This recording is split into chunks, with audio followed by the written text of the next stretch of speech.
So welcome back to another video. इस video में हम डिस्कस करने जा रहे हैं इन्वेस्टमेंट के रिगार्डिंग। इन्वेस्टमेंट क्या होती है? बेसिकली क्या होता है, जब भी कोई इंसान अपनी इनकम में इंक्रीमेंट चाहता है तो उस पैसे को इन्वेस्ट करता है। इन्वेस्ट मतलब होता है कि तरह से अपने पैसे को कहीं पर लगाना ताकि आप अपनी इनकम में इंक्रीमेंट कर सकें। तो बेसिकली हम बात करें मैक्रो लेवल में तो इन्वेस्टमेंट को टू पार्ट्स में डिवाइड किया गया है। एक आता है इंड्यूस इन्वेस्टमेंट, दूसरा आता है आपका ऑटोनोमस इन्वेस्टमेंट।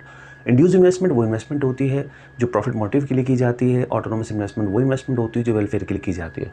बात करें मोटिव के लिए, प्रॉफिट मोटिव होता है यहाँ पर। अगर बात करें सोशल वेलफेयर मेथड होता है, मोटिव होता है। बात करें डायग्राम की तो अगर अब न्यूमेरिकल सिंपल वे में अगर हम बात कर सकते हैं, इन्वेस्टमेंट कर्व इसमें अपवर्ड स्लोप होता है जबकि यहाँ पे पैरेलल टू एक्स एक्सिस होता है। सेक्टर की बात करें तो याद रखेंगे प्राइवेट सेक्टर जो है यहाँ पर आपका इंड्यूस इन्वेस्टमेंट में प्राइवेट सेक्टर होता है, जबकि अगर बात करें गवर्नमेंट और प्राइवेट सेक्टर ऑटोनोमस इन्वेस्टमेंट के लिए होता है।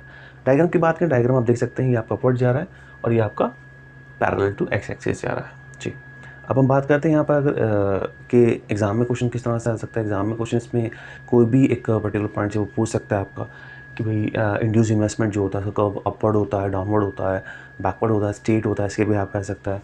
या आपका इस पर क्वेश्चन इस तरह से आ सकता है कि इसका जो डायग्राम होता है वो पैरेलल टू एक्स एक्सिस होता है, पैरेलल टू वाई एक्सिस होता है, या नो चेंज किस तरह से होता है। तो इसमें से आपको भी कंसेप्चुअल स्टडी करनी होगी।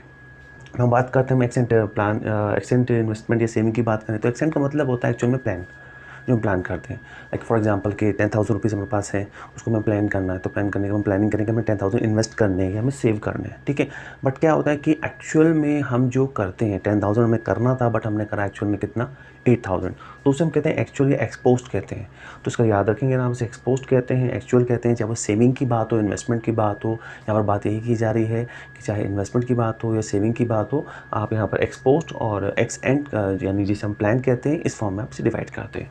आफ्टर दैट बात आती है अनएम्प्लॉयमेंट की। देखिए अनएम्प्लॉयमेंट होता क्या है, बेसिकली सिंपल फॉर्म में अगर हम बात करें यहाँ पर, एम्प्लॉयमेंट और अनएम्प्लॉयमेंट दो चीज़ें होती हैं। एम्प्लॉयमेंट वो सिचुएशन होती है जहाँ पर किसी पर्टिकुलर पर्सन को काम मिल रहा है आसानी से, ये फुल एम्प्लॉयमेंट कंडीशन कहलाती है कि काम करने के लिए एलिजिबल है बट काम उसको आसानी से मिल रहा है तो कोई दिक्कत वाली बात नहीं। बट अनएम्प्लॉयमेंट वो कंडीशन होती है जहाँ पे काम करना चाहता है एग्जिस्टिंग रेट पर, जो उसको जिस रेट पर मिल रहा है बट उसे काम नहीं मिल पा रहा। तो अनएम्प्लॉयमेंट को टू पार्ट्स में डिवाइड किया गया, एक होता है वॉलंटरी, एक होता है इनवॉलंटरी।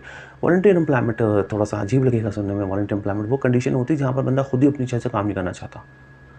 मतलब मेरे पास सोर्स ऑफ इनकम इतनी है, मेरे को रेंट आ रहा है या मैंने कुछ ऐसे मैंने सेटअप कर रखा है, मुझे इनकम जनरेट हो रही है तो मैं कहीं पे जॉब करना नहीं चाहूँगा। बट अगर हम बात करें यहाँ पे इनवॉलंटरी अनएम्प्लॉयमेंट की कंडीशन हम बात करें तो वो सिचुएशन होती है जहाँ पर इंसान काम करना चाहता है बट उसे काम नहीं मिल पाता। तो इस वीडियो में